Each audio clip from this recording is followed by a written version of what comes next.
Bonjour, c'est Anne-Sandrine Di Girolamo au micro des Ondes de l'Imo, le podcast immobilier attentif et curieux. Vous connaissez tous le talent d'Henri Buzicazo à poser les questions, susciter les débats, animer et faire la synthèse. Eh bien, c'est ce que je lui ai demandé de faire suite à l'intervention du ministre du Logement Patrice Vergriete sur la scène du salon IMO organisé par la FNIM aux côtés de son président Loïc Quentin. Le ministre vient de faire un face-à-face avec le président de la FNIM. Alors d'abord, c'était historique. Il y a toujours eu une succession de discours à la fin des congrès de la Fédération nationale de l'immobilier.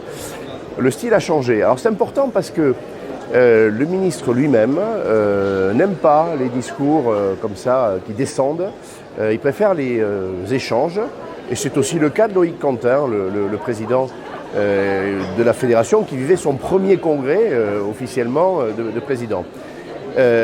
Pourquoi je dis que c'est important ? Parce qu'on a un ministre qui a dû s'exprimer sur 4 grands sujets à la demande de la Fédération et de son président, qu'il a fait avec de la spontanéité et puis beaucoup d'authenticité.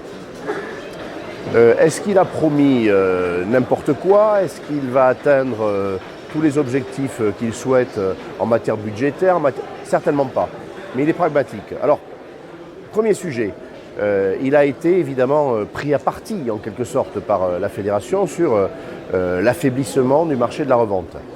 Ça renvoie aux conditions d'octroi des crédits. Il y a quelques heures, Bercy a proposé un assouplissement de ces conditions d'octroi. Elles n'ont pas donné satisfaction, ces nouvelles conditions. Il y a eu des lectures assez dures. Le ministre lui-même a dit on n'est pas fermé à d'autres évolutions et à plus de confiance faite aux banques pour prêter aux ménages. Premier sujet. Deuxième sujet, le ministre a dû s'exprimer sur le marché de la location. Il est complètement bloqué aujourd'hui. On a une insuffisance d'offres locatives et tous ceux qui ne peuvent pas acheter se reportent sur la location. Qu'est-ce qu'il faut faire ? Il faut relancer l'envie d'investir, c'est-à-dire de mettre à disposition des ménages et des logements.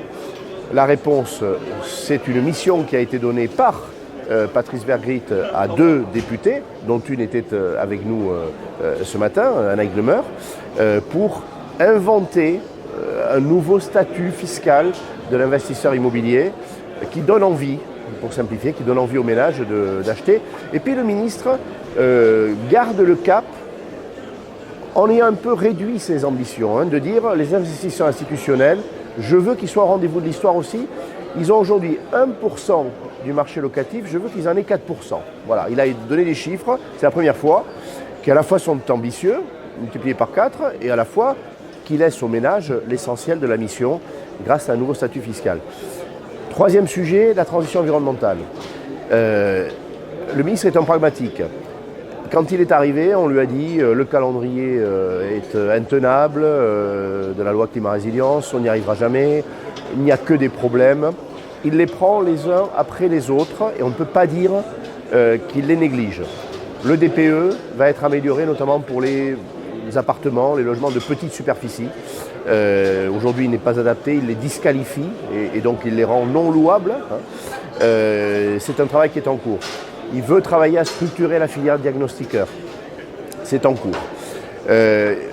S'agissant des financements publics, il y a eu une augmentation et puis surtout, il mobilise les banques. Il mobilise les banques pour les prêts collectifs en copropriété. Il y a un projet de loi qui vient de présenter.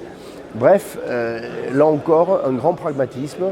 Il est prêt aussi, il n'en a pas parlé, mais à assouplir le label reconnu garant de l'environnement pour que davantage d'entreprises entrent dans le jeu. Et enfin, il a été très rassurant là-dessus, avec même une phrase qui lui a valu d'être applaudie. Il a été un peu moins sur le reste. Sur la réglementation professionnelle. D'abord, il a dit « je me considère aussi comme responsable des professionnels, et pas seulement du marché ». Et il a rassuré la FNAIM sur le fait que le rapport de l'autorité de la concurrence, qui préconise qu'on casse la loi Houguet finalement, ne soit pas suivi des faits. Voilà. Donc il fera en sorte, même si c'est le ministre de l'économie qui a commandé ce rapport, qu'on laisse en l'état la réglementation professionnelle qui lui donne satisfaction parce qu'elle est sécurisante, elle dégage de valeur ajoutée. Voilà, donc il a rassuré à cet égard les professionnels. Au bout du compte, lorsqu'on écoute dans les couloirs le sentiment des congressistes, il me semble qu'on peut dire qu'ils sont dans une période extrêmement anxiogène, plutôt rassurés, et qu'ils se sentent soutenus par les propos que Patrice Vergriete a tenus face à Loïc Quentin, président de la FNAIM.